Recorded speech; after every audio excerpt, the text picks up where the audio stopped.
হাইকোর্টের রিট অমান্য করে গোপালগঞ্জের টুঙ্গিপাড়া উপজেলার ডুমুরিয়া ইউনিয়নের বাঁশবাড়িয়া বাজার এলাকায় অসহায় রুলুফার ইয়াসমিনের পৈতৃক সূত্রে পেরিফেরিভুক্ত হাটবাজারের চান্দিনা ভোগ দখল করা জায়গা দখল করে আধা পাকা ঘর নির্মাণের অভিযোগ উঠেছে পুলিশের সদ্য অবসরপ্রাপ্ত কর্মকর্তা মোহাম্মদ আনিসুর রহমানের বিরুদ্ধে।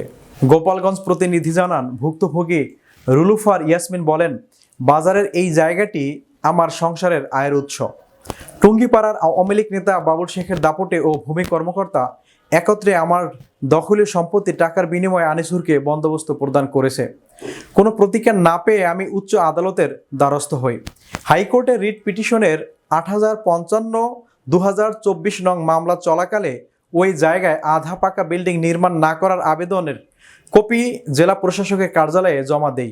জরুরি ভিত্তিতে তদন্ত প্রতিবেদন জমা দেওয়ার নির্দেশ ক্রমে ব্যবস্থা গ্রহণ করার জন্য রেভিনিউ ডেপুটি কালেক্টর টুঙ্গিপাড়া উপজেলা ভূমি সহকারী কমিশনারকে নির্দেশ দেন।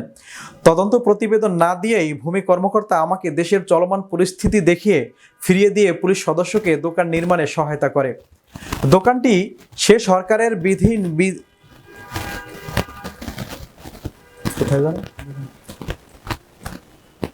দোকানটি সে সরকারি বিধি নিষেধ লঙ্ঘন করে 5 থেকে 6 লক্ষ টাকার বিনিময়ে ভাড়া দিয়েছে।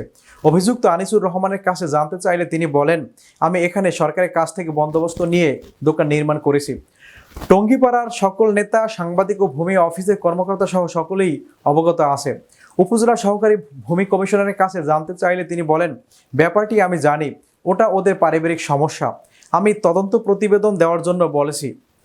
হাট বাজারের জায়গা অসহায়দের না দিয়ে বিত্তবানদের বন্দোবস্ত দেওয়া, প্রতিবেদন দেওয়ার আগেই পাকা ঘর নির্মাণ ও ভুক্তভোগীর দখল থাকার ব্যাপারটি তার কাছে জানতে চাইলে তিনি বিষয়গুলো কৌশলে এড়িয়ে যান।